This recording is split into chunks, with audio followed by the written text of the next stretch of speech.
अस्सलाम वालेकुम dear students.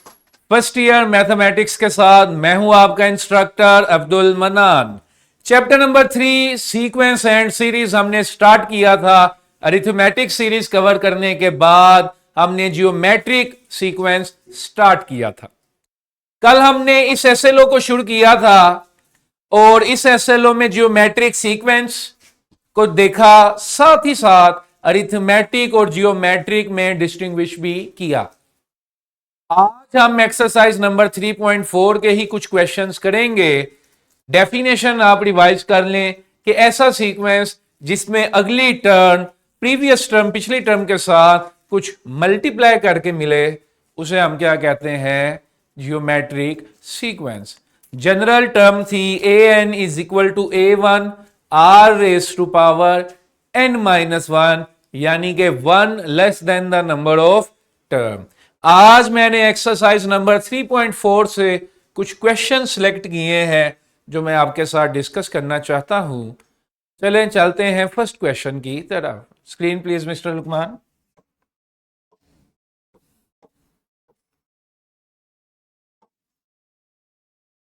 कहते हैं जी A10 is equal to P, A13 is equal to Q, A16 is equal to R। ये तीन अलग अलग टर्म्स आपको गिवन है। शो आपने करना है P R is equal to Q square. P R is equal to Q square. ये कंडीशन मैंने डेवलप करनी है और अगर मैं थोड़ा सा गौर करता हूं, A10 को अगर मैं एक्सपेंड करता हूं A1 R raise to power 9, इसी तरह A13 को एक्सपेंड करता हूं तो A1 R raise to power 12, because we have learned that power of R is 1 less than the number of turn। इसी तरह A16 को अगर खोलता हूं तो वो आ जाएगा A1 into R raise to power 15। Clear है? ये R कॉमन रेशो का है। अब इत्तेफाक से इसमें वैल्यू भी वही है, R है तो वो। अब इधर देखो बच्चों, मैं क्या करने लगा हूं, मैंने शो करना है P R is equal to Q square. P R is equal to Q square. P R is equal to Q square show करना है तो मैंने पी और आर को मल्टीप्लाई कर दिया। पी किसके इक्वल था? A1 R raise to power 9 और R सॉरी किसके इक्वल था? A1 R raise to power 50। मुझे क्वेश्चन में पी आर कहा गया था तो पी आर बनाने के लिए मैंने पी आर को मल्टीप्लाई कर दिया, उधर पी आर किया, इधर इनकी टर्म्स मल्टीप्लाई हो गए। Got it? ये बन गया पी आर A1 का square R raise to power 9 R raise to power 15, दोनों मिलकर क्या बन गया? R raise to power 24। ऐसे लिख लूं A1 R raise to power 12 का स्क्वेयर। 12 24 1 2।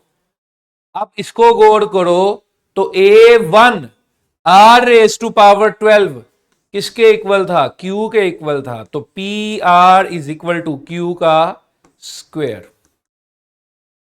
तो सिंपल जियोमेट्रिक सीक्वेंस की कंडीशन से, जनरल टर्म की अंडरस्टैंडिंग से हमने इसको प्रूफ कर दिया। समझ आया रेहान? सिंपल, जो उसने मुझे कहा मैंने कर दिया। सवाल में ही सवाल का जवाब छुपा होता है। जितने भी प्रूफ वाले क्वेश्चंस होते हैं, जो कंडीशन बनी होती है उसी कंडीशन को आप बनाने की, ट्रेस करने की कोशिश करते हैं, आपको सोल्यूशन मिल जाता है। Got it? Should we move forward? ठीक है जी, लाहौर में बारिशें बहुत ज्यादा हैं आजकल। Next question, how many terms are there in a geometric sequence in which the first and last term are 16 and 164? 16 पहली टर्म है और लास्ट टर्म 1/64 है, एंड आर कॉमन रेशियो भी उसने बता दिया कि 1/2 है। आपने फाइंड क्या करना है, हाउ मैनी टर्म्स, यानी कि एन फाइंड करना है। Got the concept? क्या करूं रेहान, मुझे बताएं, शाबाश। सर फॉर्मूला में वैल्यूज डाल कौन सा दें। फार्मूला लगाऊंगा? Sir A N is equal to A one multiply by R. शाबाश, वेरी गुड। ये ए एन हो गया, ये ए वन हो गया, आर मेरे पास पहले ही है।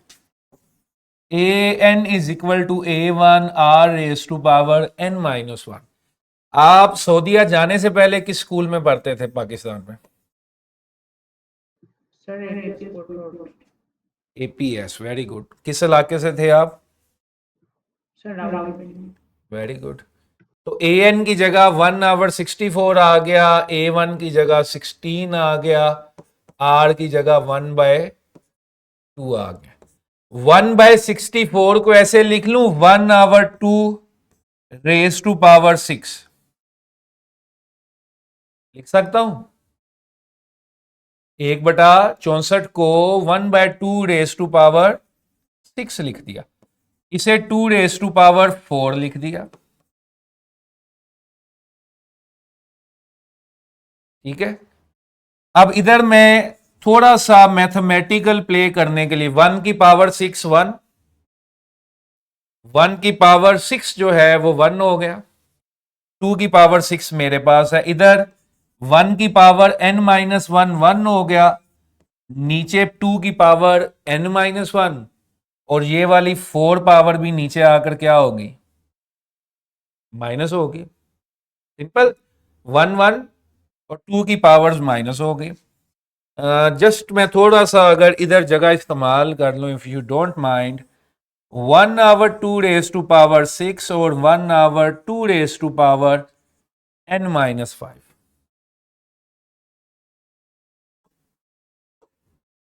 6 is equal to n minus 5। जब आप इसे कंपेयर करते हैं, सोल्व करते हैं, तो n क्या आ जाएगा, 11। Got it? ठीक है रेहान। सिंपल, हमने A1 AN यूज किया और कंपैरिजन टेक्निक यूज करते हुए n अलहदा कर ली। ठीक है जी। 2 की पावर n माइनस वन बनी, ऊपर 4 था वो नीचे जाके माइनस हो गया, n माइनस 5, इधर 6 था, दोनों को इक्वेट किया, n 11 आ गया। ठीक है जी, आगे चलें।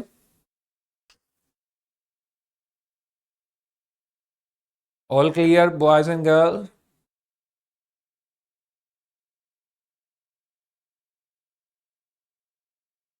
क्वेश्चन बड़ा सिंपल सा है, कहता है जी show that the reciprocal of the terms of a geometric sequence also forms a geometric sequence. कोई भी जियोमेट्रिक सीक्वेंस जब आप उठाते हैं, पकड़ते हैं, इस्तेमाल करते हैं और उसे रेसिप्रोकेट कर दें, उसको उल्ट भी कर दें, तो जो उल्ट करके सीक्वेंस आता है वो भी जीपी होता है, और जो सीधा था वो तो है ही जीपी। अब फॉर एग्जांपल सिंपल सा एक सीक्वेंस ले लिया, A1 R, A1 R square, A1 R cube, so on so fourth. इस सीक्वेंस को जियोमेट्रिक सीक्वेंस हमने कहा इसलिए था क्योंकि इसमें कॉमन रेशो क्या है, R है। आगे वाली टर्म को पीछे वाली टर्म से डिवाइड करते हो तो R आता है, आगे वाली को पीछे वाली से डिवाइड करते हो तो R आता है। कल जब हमने सीक्वेंस को आइडेंटिफाई किया तो सीक्वेंस आइडेंटिफिकेशन में भी हमने देखा कि अगर कोई सीक्वेंस जियोमेट्रिक है, अगर कोई सीक्वेंस जियोमेट्रिक है तो उसकी कॉमन रेशो कांस्टेंट रहनी चाहिए। इसी तरह अगर कोई एपी है तो उसका कॉमन डिफरेंस सेम रहना चाहिए। तो ये जीपी है क्योंकि सेम कॉमन रेशो है। अब इसी तरह अगर मैं इसका रेसिप्रोकल लेता हूं और रेसिप्रोकल लेने के बाद भी जो नया सीक्वेंस बनता है अगर उसमें भी एक कॉमन रेशियो सेम रहती है, ये वाली वैल्यू नहीं होगी, ये उल्ट हो जाएगी। लेकिन उसके लिए उसकी कॉमन रेशियो सेम है, इसके लिए इसकी कॉमन रेशियो सेम है, तो ये दोनों जो हैं क्या बन जाएंगे, जियोमेट्रिक सीक्वेंस। Got it. अब मैंने इसको रेसिप्रोकल ले लिया इस सीक्वेंस का, ये बन गया 1/A1, 1/A1R, 1/A1R², 1/A1R³ common ratio निकालने की कोशिश की, आगे वाली टर्म बटा पीछे वाली टर्म,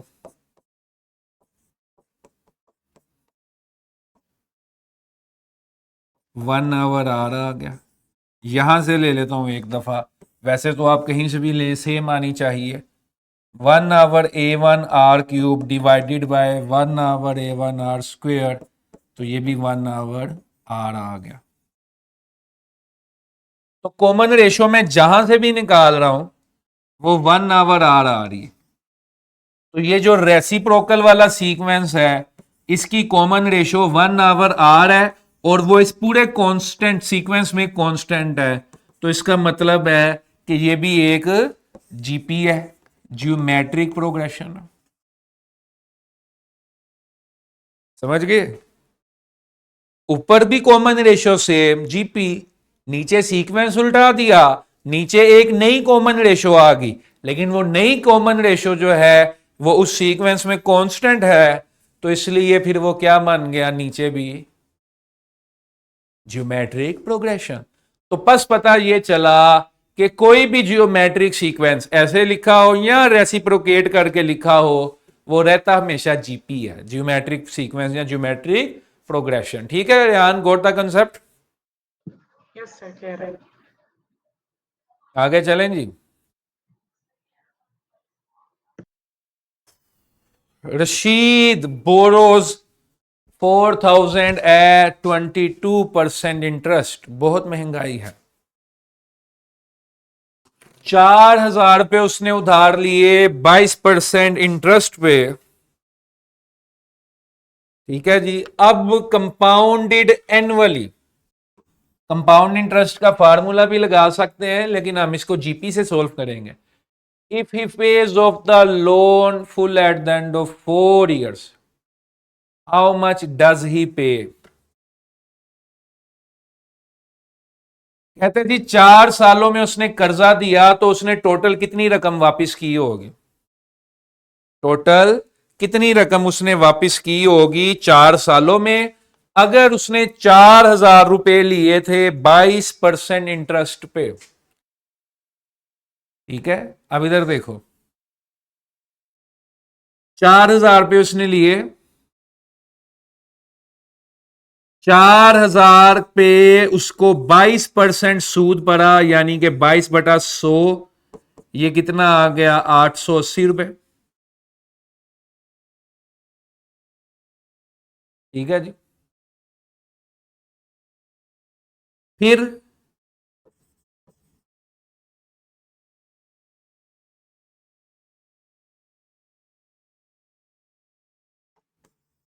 अच्छा जी, 880 रुपए 4,000 रुपए के हिसाब से उसको पड़े। If he phase of the full loan at the end of 4 years, अब अगली बारी में क्या होगा? ये 4,000 थे पहली बारी में, दूसरी बारी में हो गए 4,880 रुपए। अब तीसरी बारी में 4,880, अगेन 22% यानी कि 22/100।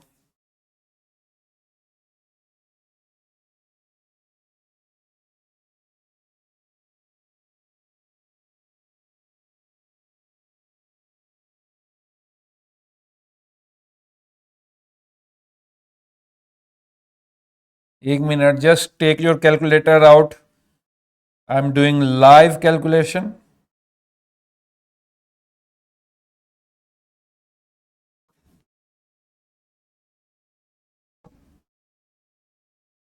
दूसरी बारी में 1073 0.6। ठीक है जी, 1073 तो कितने पैसे हो गए? पिछली रकम थी 4880 प्लस 1073.6,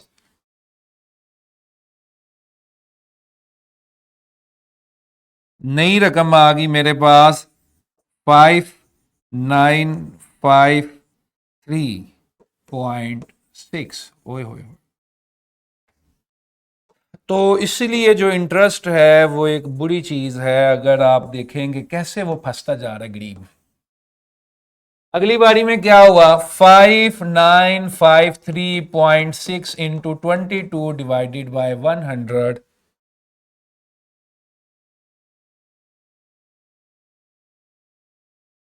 1309.72। इसको ऐड किया 5953.6 में, 5953.6 में, तो ये रकम आ गई 7263.392। पहले साल यहां से 4000 लिया था, पहले साल में उस पर कितना इंटरेस्ट हो गया? 4880 रुपए। दूसरे साल में उस पर कितना इंटरेस्ट हो गया? 5953.6। क्लियर है? अब इसमें क्योंकि मुझे साथ साथ ऐड करना पड़ता है, वो ऐड अगर मैं एक बारी में सारों से कॉमन ले लूं फिर ये जीपी बन जाएगा।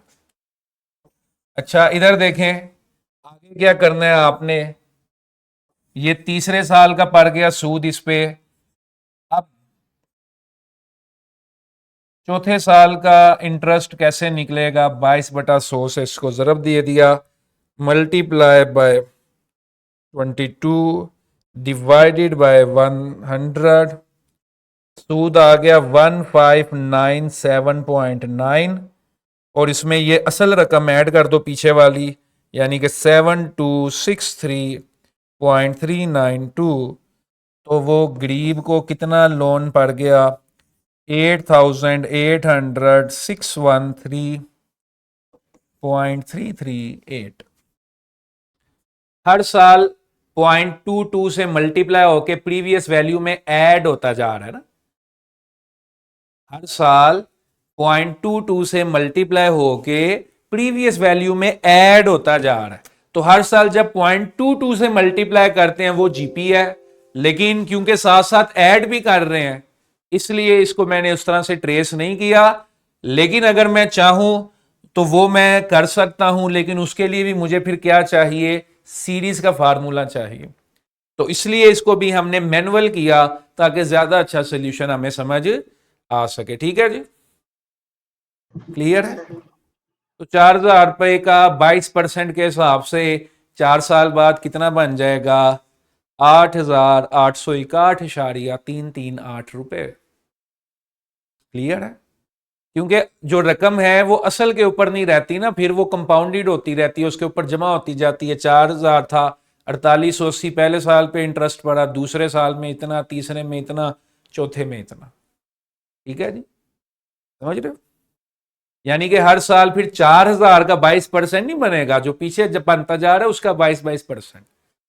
समझ रहे हैं? इसलिए ये जो है वो एक गलत चीज है।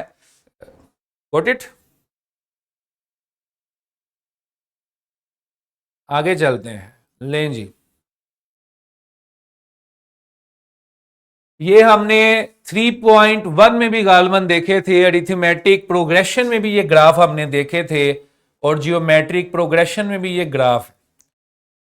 सबसे पहले रेहान अगर आप रिकॉल करें तो ये जो अरिथमेटिक प्रोग्रेशन में ग्राफ थे और ये जो ग्राफ हैं, क्या इनमें पहला ही कोई नुमाया फर्क नजर आ रहा है? देखते साथ ही कोई फर्क नजर आया एपी वाले ग्राफ्स में और इन ग्राफ्स में?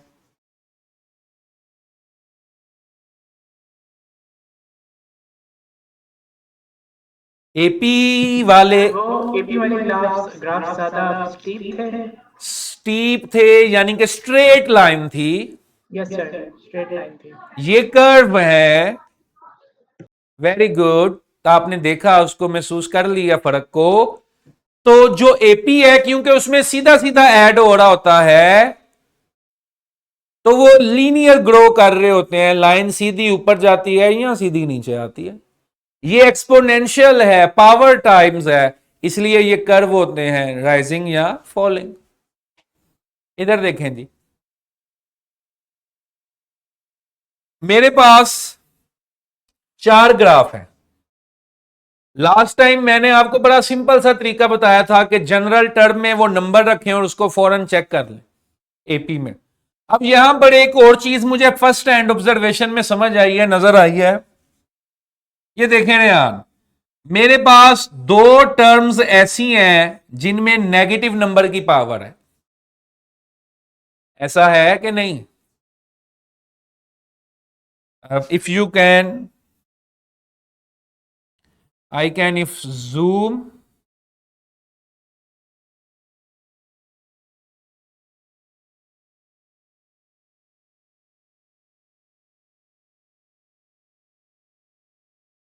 देखा मिस्टर लुकमान, ये फंक्शन पता था आपको?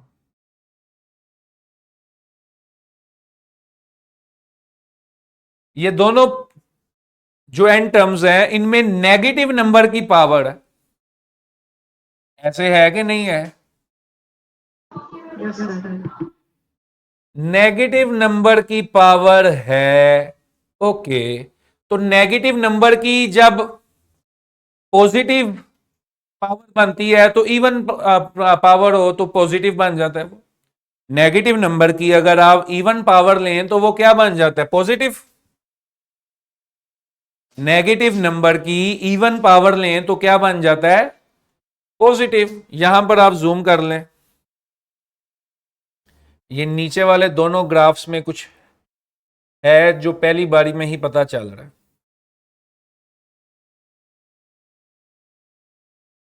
तो नेगेटिव नंबर की एक दफा पावर पॉजिटिव आती है, एक दफा नेगेटिव आती है, इसलिए ये जो सी और डी है ये एक टर्म ऊपर है तो एक टर्म नीचे है, एक टर्म ऊपर है तो एक टर्म नीचे है, क्योंकि नेगेटिव नंबर है ना। -2/3 रेस टू पावर n-1 या -3/2 रेस टू पावर n-1 है। समझ रहे हैं बात को? तो नेगेटिव नंबर की पावर जो है वो इवन नंबर पे पॉजिटिव जवाब दे देगी, ओड नंबर पे नेगेटिव जवाब दे देगी। अब मैंने सिर्फ क्या चेक करना है? मैंने इसको फर्स्ट टर्म पे चेक करना है कि ये तकरीबन 1 पे क्या आंसर दे रही है। कि जब इसमें n की जगह 1 जाता है तो इसका जवाब 18 के करीब करीब आ रहा है। जब n की जगह 1 जाता है तो जवाब 18 के करीब करीब आ रहा है।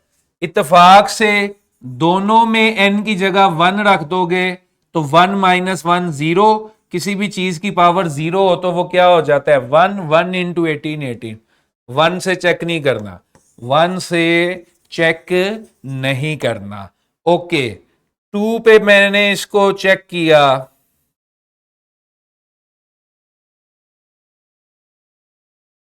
2 पे चेक किया, 2 पे -12 आ रहा है। तो किसमें n की जगह 2 रखूं? 2 रखूं तो -12 आ जाए। मेरे ख्याल से जब इसमें n की जगह 2 जाएगा, 2 - 1 1, 1 इंटू -2/3, -2/3 इंटू 18 कितना हो गया? -12। तो ये जो C वाला सीक्वेंस है ये इधर भी C वाला ही है इत्तेफाक से, ये इधर भी इत्तेफाक से यही है। अब वो जो दूसरा बचा वो फिर वो हो गया क्योंकि उसमें भी नेगेटिव टर्म है। Got it? ध्यान, गोट इट? Yes, sir. सिर्फ हमने उसमें ये देखा कि वो एक दफा पॉजिटिव में एक दफा नेगेटिव में। इसी तरह ये पहले 2 चेक कर सकते हैं आप, मुझे बताएं।